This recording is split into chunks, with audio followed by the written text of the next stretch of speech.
Alright guys, we are back with another episode, and today we're going to talk about a very interesting topic, and that is psychedelics and substances just in general, and what the Bible has to say about these substances. Anyway, let's get started. So the question is, does the Bible have anything to say about things like psychedelics, DMT, mushrooms, ayahuasca, etc.? And the answer is yes, but it doesn't directly state these substances. The word that the Bible uses for these types of substances is actually the word sorcery. Now, when many of you guys think of the word sorcery or magic or witchcraft, you often think of things like Harry Potter, right? Spells and wands and stuff like that. But the Bible definitions for these things are a little different. Sorcery, witchcraft is from the Greek word pharmakia, the same word where we get pharmacy from. It means the general illicit use of drugs, same application as today, and the use of drugs to cast spells. The word that's often used in the Bible is the word sorcery, and it comes from the Greek word pharmakia. It's where we get words like pharmacy, pharmaceuticals, pharma, and it means sorcery and witchcraft. Pharmakia, sorcery and witchcraft. Ecstasy, rave drug, dancing death, MDMA, methamphetamine, marijuana, hash pot, joint, I can't pronounce some of these, THC, magic mushrooms, psilocybin, shrooms, etc. You guys get the point. So the word for sorcery, witchcraft, magic in the Bible is pharmakia. So things like psychedelics, mushrooms, DMT, ayahuasca would be categorized under pharmakia. Another thing I wanted to mention is, now the Bible talks about sorcery, and as I stated in the beginning, sorcery is another word for pharmakia. And pharmakia is basically the use of substances like psychedelics, DMT, ayahuasca. However, the 66-book version of the Bible we have today, the canon, the modern canon, does not exactly talk about the origins of who taught man how to use these substances and where to get them. However, the first book of Enoch, which was found with the Dead Sea Scrolls, which I think is a pretty reasonable reason to look into that book. So this is Enoch chapter 7 verse 1. And all the others together with them took unto themselves wives, and each chose for himself one, and they began to go into unto them, and to defile themselves with them. And they taught them charms and enchantments and the cutting of roots, and made them acquainted with plants. So this is talking about substance abuse and things like psychedelics, ayahuasca, which is used by tribal people in South America, which is the psychedelic tea that they drink. The Bible forbids us to participate in these substances, and there's a very good reason for it, because when partaking in these substances, it opens you up to the demonic realm, to the spiritual world. The pagan ancient world, and even today, often every pagan society had like a spiritual leader or like a shaman, or Egypt had their priests, and often they would all partake in pharmakia, psychedelics, or other substances, and communicate with the so-called gods, and these gods would tell them to do different things like, oh, if you want a good harvest this season, you need to do this and sacrifice this many people and do this and that and these rituals.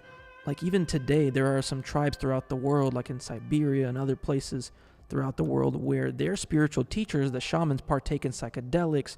They get into this trance and they communicate with the so-called spirits, or what the Bible would refer to them as demons.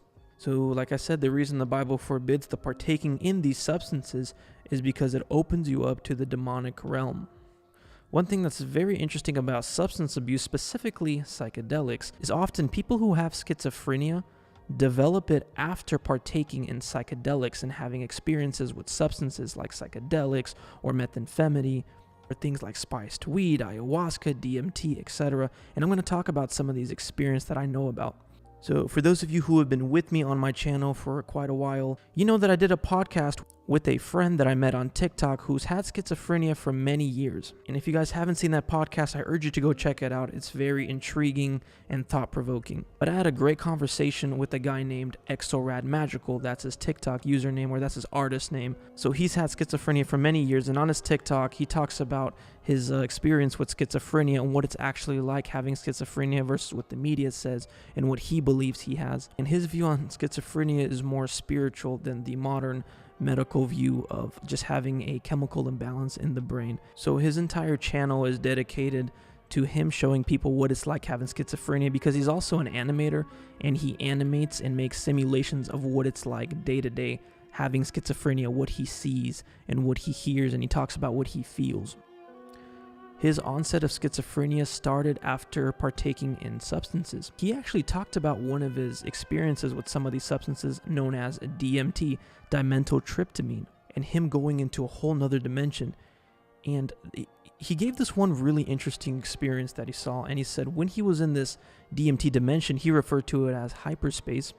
He said he encountered this interesting purple lady entity. And I've done a decent amount of research into DMT, but I rarely ever heard anything about a purple lady entity. But apparently many people who have taken DMT describe seeing the same exact thing, a feminine purple entity. And what he said, and while he was in this dimension, he said that this purple entity approached him and started doing all kinds of weird things. There's nothing like it in this world. And so I was in there and I was looking around and I looked over and there was this purple entity that was a lady. And she came out of nowhere and she turned into a fractal of infinite stuff. Like, she just kept showing me, like, you know, here's a suitcase, here's like a piece of like toilet paper or what. Like, it didn't matter. It was just saying, look, I'm making all of this. And it said, you can do this too. And you're trying to evolve to become us one day. And that freaked. From my interpretation of what this purple entity was saying, according to Exorad Magical's experience, is he was stating that this entity was basically telling him, you will be a god as well, creating matter out of thin air. Sounds very familiar to what the serpent said in the Garden of Eden.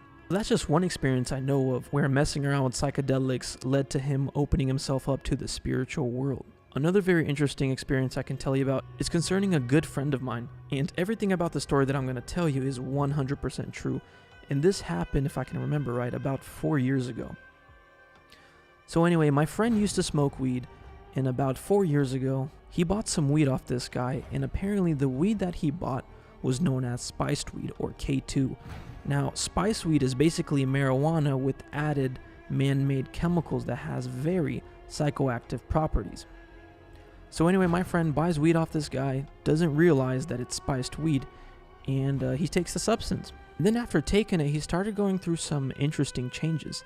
He started seeing things that weren't there. He started hearing things that weren't there. He started feeling things that weren't there. And he just started doing very odd stuff. Like this one time, he came out of his house and he just went in front of his house and started staring at the sun for no reason. So he was going through these bizarre changes and his mom was really worried for him. So his mom takes him to the hospital to figure out what was wrong. And the doctors at the hospital diagnosed him with drug-induced psychosis. So for those of you who don't know what psychosis is, it's basically a mental disorder characterized by a disconnection from reality. Psychosis may occur as a result of psychiatric illness like schizophrenia. In other instances, it may be caused by a health condition, medication, or drug use.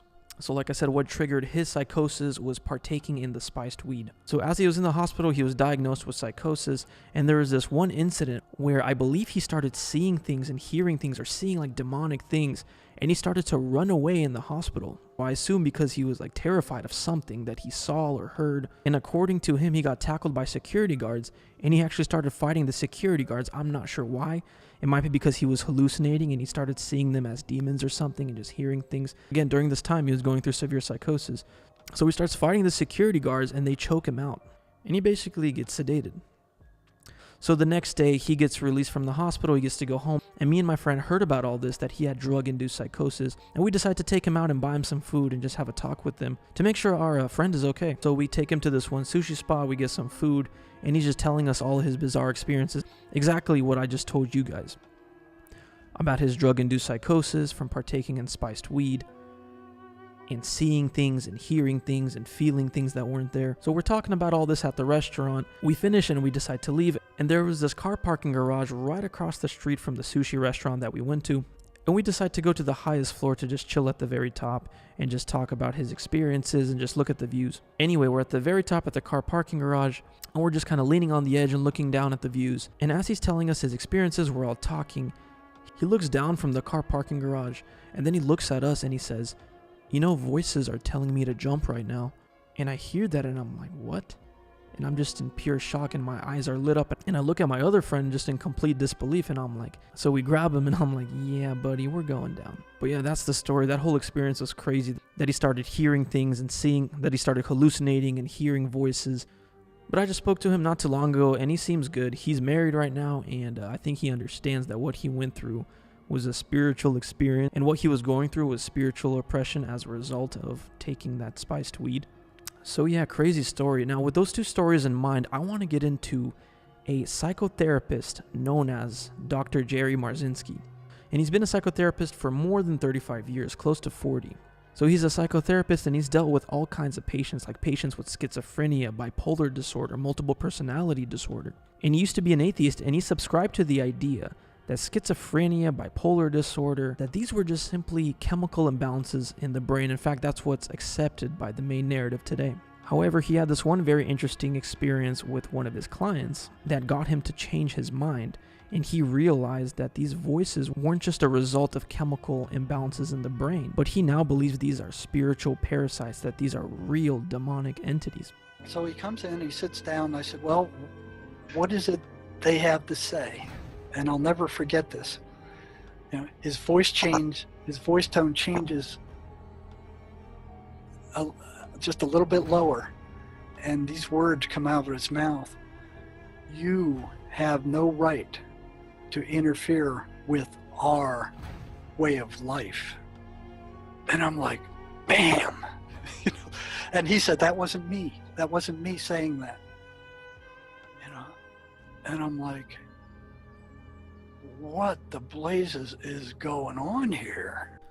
One of the books that he wrote is called An Amazing Journey into the Psychotic Mind, Breaking the Spell of the Ivory Tower. Psychiatry maintains the voices of schizophrenics here are meaningless auditory hallucinations caused by a chemical imbalance in the brain. Clinical investigation to the matter reveals this to be a false claim. Dr. Wilson Van Dusen, a clinical psychologist and author of The Presence of the Spirit and Madness, began holding coherent conversation with the voices of his schizophrenic patients decades ago. He discovered they precisely matched what Christian mystic Emanuel Swedenborg described as an evil spirit. Following up with scores of investigation interviews with his schizophrenic patients, Jerry Marzinsky, a psychiatric evaluator, verified Van Dusen's astonishing conclusion. The voices are real. They are conscious parasitic entities, aka demons. And I'm going to read to you some more things that... And Jerry Marzinsky has his own website, and I'm going to read to you some more things that he talks about. He has this very beautiful quote on his website, and I absolutely love it because it's so true.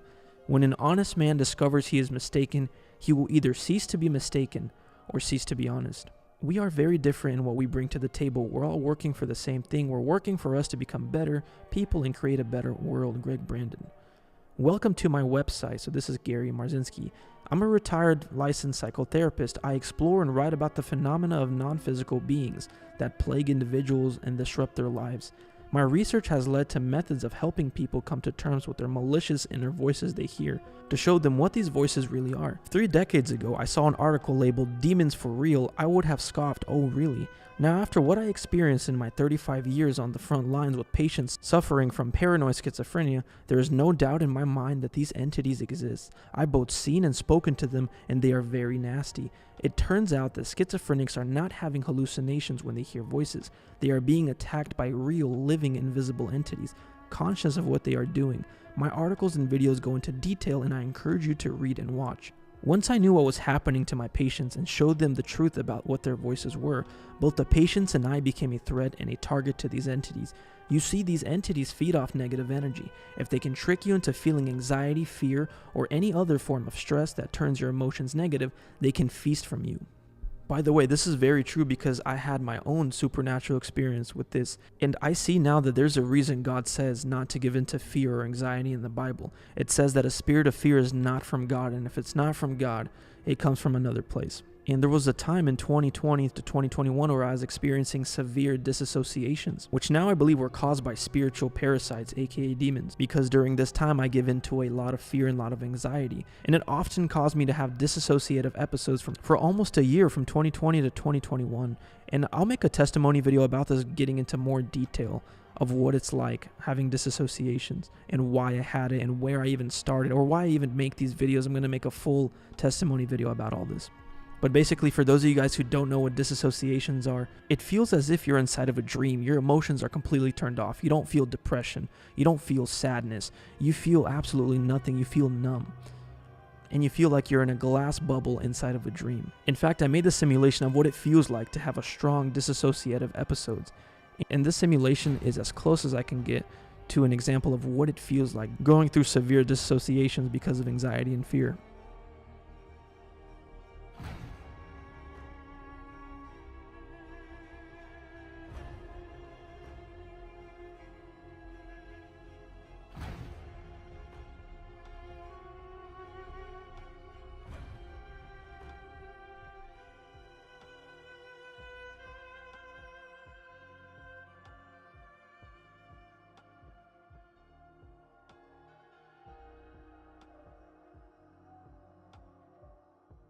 But anyway, I'll get into more detail on a testimony video that I'll make later, so stay tuned for that. Anyway, back to Jerry Marzinski's website. In one case, a patient I'd never seen before reported his voices warned him to stay away from me the moment I walked into the emergency room.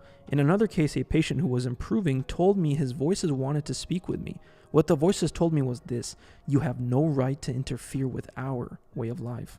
Providing people with knowledge of the existence of this menace and how they manifest in our lives is the last thing these energy parasites want. They want you to go on believing that in the age of science, demons are fictional, a maniacal throwback to medieval and prehistoric days, tales of the uneducated.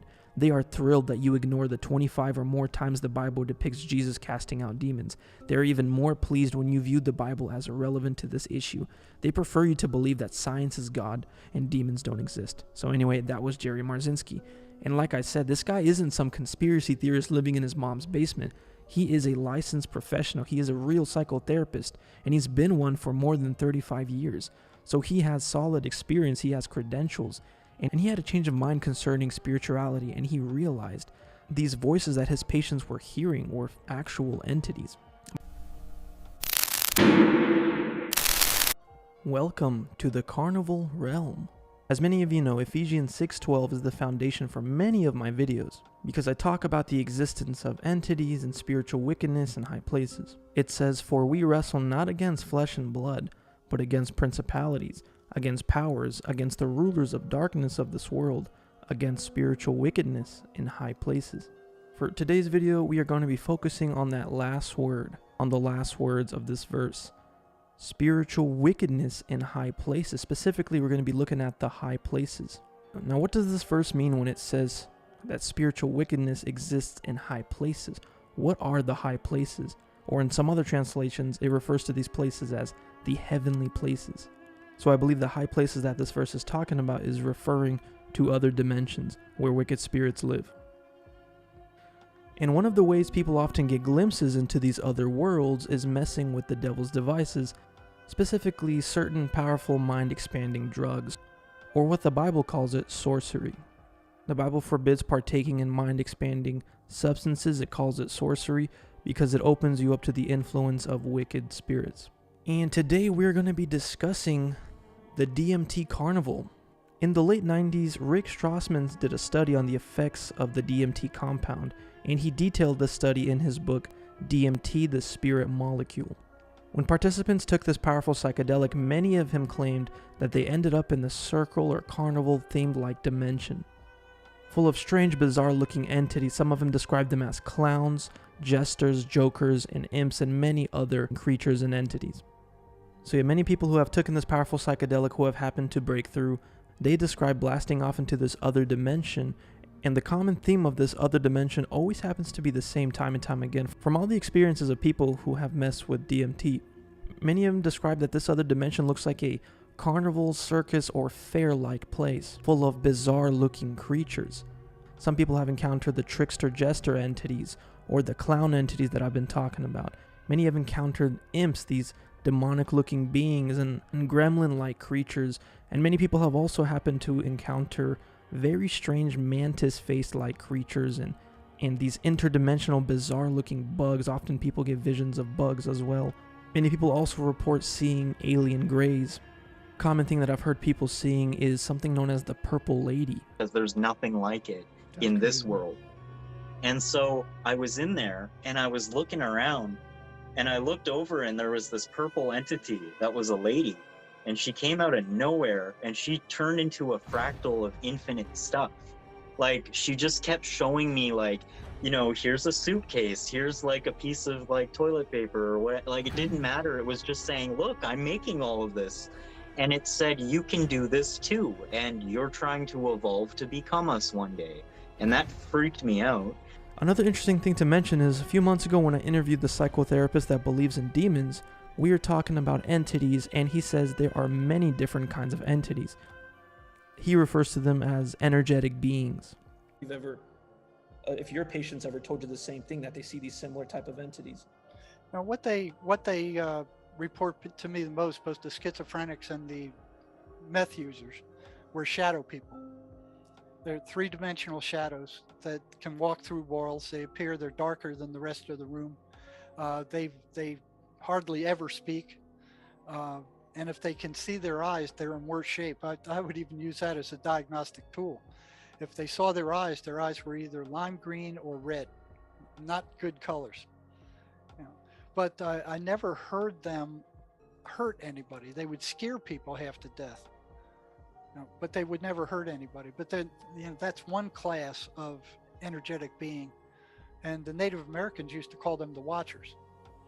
So there's multiple. But yeah, on this powerful psychedelic and other psychedelics, many of these strange-looking entities are often seen, and it's not just one kind. It's not just the jester clown types, but people see all kinds of bizarre-looking entities. And often in this dimension, people often see the checkerboard pattern that I've talked about a lot, or the zigzag Twin Peaks-like pattern all over the place, or the black and white stripes.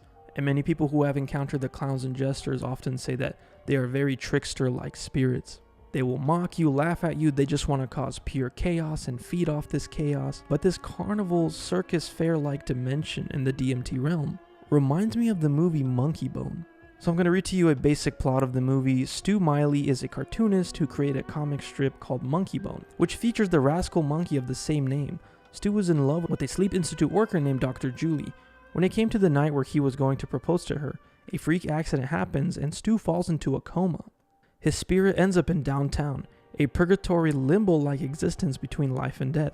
Downtown is a carnival landscape populated by other mythical creatures and other figments, and this is where nightmares are entertainment. This is also where Monkey Bone comes to life and stirs up trouble for Stu. And the owner of this carnival theme-like place is known as Hypnos, the god of sleep, portrayed by this mythical-looking devilish being, with of course a black and white outfit.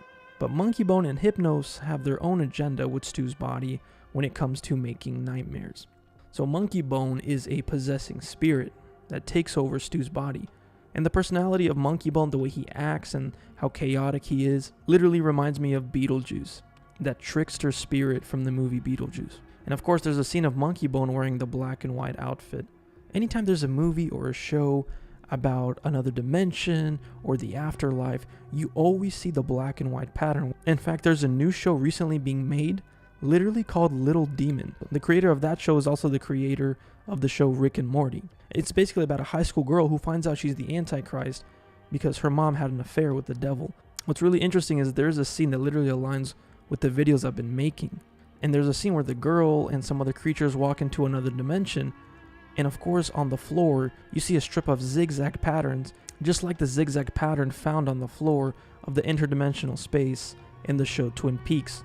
So yeah, interesting stuff. There's even a scene in Monkey Bone where they're in jail, and the jail cell literally looks like a clown. So yeah, when the Bible says that we are battling spiritual wickedness in high places, that's not being metaphorical. That's not a metaphor for evil. It's being very literal. Spiritual wickedness as in real wicked spirits, real, non-physical, invisible beings. The Uncanny Valley is a hypothesized psychological phenomena that describes an eerie or unsettling feeling that some people experience in response to not quite human figures. This strange sensation is also known as the fear of the almost human. The Uncanny Valley is a term popularized by a Japanese roboticist named Mashiro Mori in 1970. It describes a phenomenon where human-like figures, such as androids, dolls, or even digital avatars, evoke a feeling of unease or eeriness the closer they get to resembling a real human. But the closer they get to resembling a real human, there is a twist. If they look too real without being perfect, they become more disturbing than comforting. You see? So that emotional response forms a valley in a graph that is measuring familiarity against human likeness. You see? It's why we feel fine seeing a cartoon character or a clearly artificial robot, but feel disturbed when we see a lifelike android with soulless eyes or slightly off facial expressions. The mind detects that something is not quite right, and it sets off internal alarm bells. It's like a clown. We all know that there is a person underneath the makeup. We're just not sure who. That clown mask looks human, sort of, but not quite human. We clearly see that there is something off. We're just not sure who's behind the makeup. It's the unknown. And this reaction is deeply tied to the brain's amygdala, the part responsible for processing fear and threat detection. Our brains are wired to read faces and body language instantly. It's how we survive socially and physically. So when something looks human but not quite right, the brain experiences a contradiction. It can trigger fear, confusion, and sometimes disgust. Psychologists think this may have evolved as a survival mechanism. Some people think it helped us detect dead or diseased individuals, or even threats in disguise. I mean, if you think about it, one of the things that makes another person attractive is how healthy they are. But not just that, it's how healthy they look. The ambiguity, alive or dead, human or not, keeps the mind spinning in discomfort. It's the unknown wrapped in the familiar. And that's what makes it so disturbing. Now, Freud described the uncanny as something both familiar and alien at the same time. So something that once was hidden has now been revealed. It's like cognitive dissonance that feels like dread. And this fits perfectly into Freud's concept of the unheimlich, which literally means unhomely or unfamiliar. It's the eerie sensation when you walk into a room that looks normal but feels wrong. It's right there with hyper-realistic AI avatars or robotic humans, when they speak or move in ways just off enough to trigger this dissonance.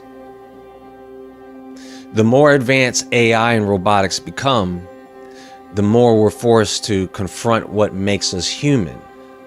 If a machine can mimic our voices, write our poetry, or express emotion with a face that looks like ours, where do we draw the line? Maybe our brains are just going to do it for us like everything else and just trigger a response. The uncanny valley triggers not just discomfort, it triggers fear.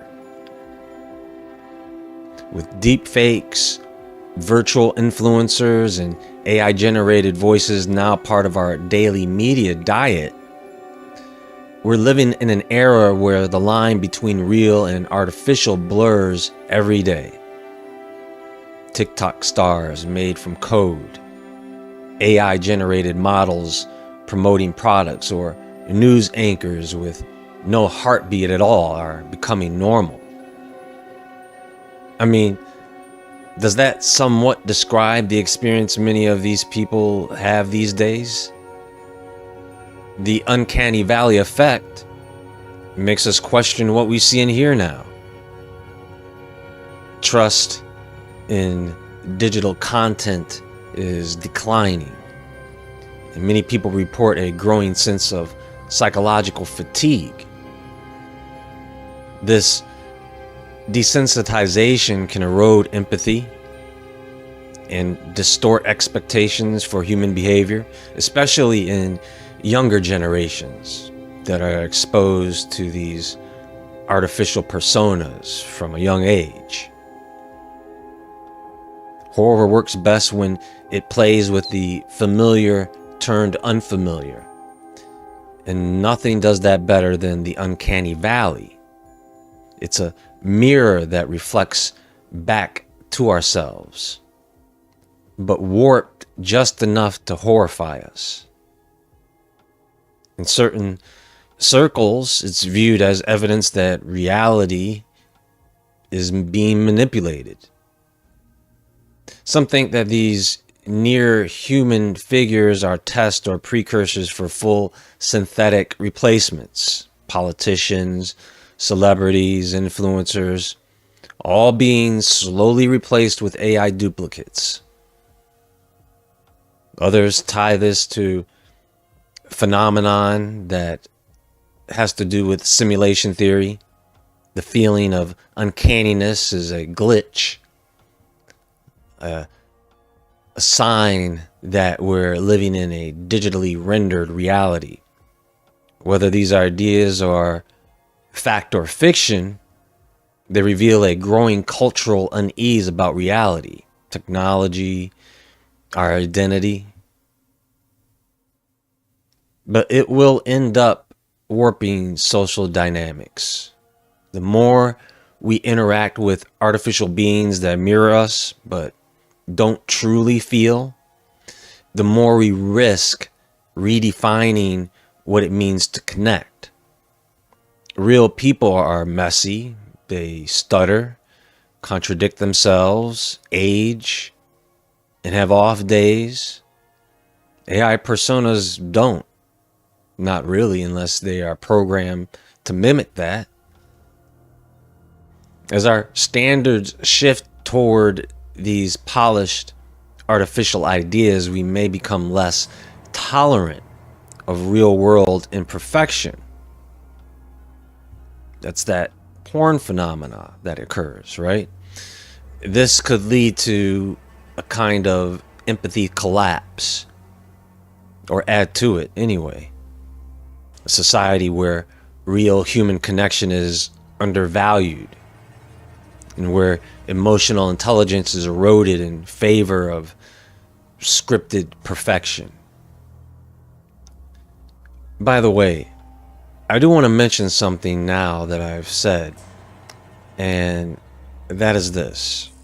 I have begun to discover that when chatting with AI, you may be inclined to talk to it like you would talk to a robot, but it seems to give better responses to answers when I talk to it as if it were a real person with certain emotes or a feeling, right? Because it does seem to work better when you let the AI get adjusted to how you work. Anyway, the Uncanny Valley is more than just a design flaw in humanoid robots. It's a reflection of our deepest fears and questions about humanity, reality, and the unknown. As technology advances, the discomfort we feel may not just linger, it might intensify. We're right there. Robots walking around all over the places, right around the corner.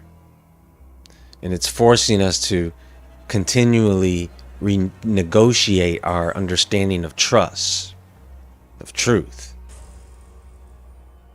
The selfhood in a world where the line between human and machine is fading fast. If you're feeling the chill of the Uncanny Valley with anyone, you're not alone. And maybe less so these days. Maybe that discomfort is the wake-up call we need. The uncanny valley is a hypothesized psychological phenomena that describes an eerie or unsettling feeling that some people experience in response to not quite human figures. This strange sensation is also known as the fear of the almost human. This phenomena was coined in the 1970s by Japanese professor of robotics Masahiro Mori, who identified this phenomena as Bukimi to Tani Gensho, which was subsequently translated into English as the uncanny valley. There is a part of the human mind that cannot comprehend creatures or characters that look almost human but not quite. No matter how long we look at these unnatural creatures or characters, the signals in our brains light up and tells us to fight or flight. The uncanny valley graph was created by Masahiro Mori to better explain this phenomena. As a robot's human likeness increases, our affinity towards the robot increases too, but only up to a certain point. For some lifelike robots, our response to them plunges, and they appear repulsive or creepy. Numerous other graphs have been made as an example to show us that an almost human appearance on a character, creature, or any other entity amplifies our negative emotional responses. The uncanny valley has been used as a tool in many horror movies because of its ability to evoke uneasy feelings of fear and terror. The most common use of the uncanny valley that never fails to creep out an audience is when the humanity of a being is uncertain or debatable. The best example of this would be the character Ava from the movie Ex Machina. The detailed costume and dialogue shows that the robot is artificial, but every other aspect of her is human-like. Another example of the uncanny valley effect is found in the images produced by artificial intelligence. AI-generated images always seem to produce images that evoke a sense of horror and can make humans feel disturbed because of the nightmarish, dreamlike effects found on the images produced by artificial intelligence. According to Scream Horror magazine, these are a few qualities to keep in mind when creating a character that dips into the uncanny valley: a lack of identity, a reminder of death, and having a lack of modern rules or morals. There are many theories as to why humans have this built-in defense mechanism when it comes to encountering something that is almost human but not quite. One theory states that the uncanny valley helped us identify the diseased and the dead, while another more terrifying theory known as the uncanny valley predator theory implies that our human ancestors developed this defense mechanism because they encountered predators that almost looked human but weren't. This theory suggests that people evolved to be wary of creatures resembling humans because at one point in human history, there was a predator with humanoid features. Humanoid-like beings are mentioned in the comparative myths and legends of many cultures. Stories of man-eating giants and giant humanoid creatures are a very common motif among many of these myths and legends. Many native tribes in America speak of the existence of such predators that their ancestors had encountered and even fought. According to the reports of the Northern Paiute oral history, the Sitka are described as cannibalistic, pale-faced, red-haired giants. Legends orally passed down through generations speak of their extraordinary strength and cruelty, setting them apart from ordinary humans. The Lestrigones are a race of cannibalistic giants mentioned in Book 10 of Homer's Odyssey. When Odysseus and his men land on an island native to the Lestrigones, the giants pelt Odysseus' ship with boulders, sinking all but Odysseus' own ship. Perhaps the most important perspective and insight into the phenomena of the uncanny valley comes from the Old Testament books found within the Bible. In the book of Genesis, chapter 6, we are told that in those days there were giants on the earth, and also after that, when the sons of God came in unto the daughters of men, and they bare children to them. And the same became mighty men which were of old, men of renown. These giants were known to the Hebrews as the Nephilim.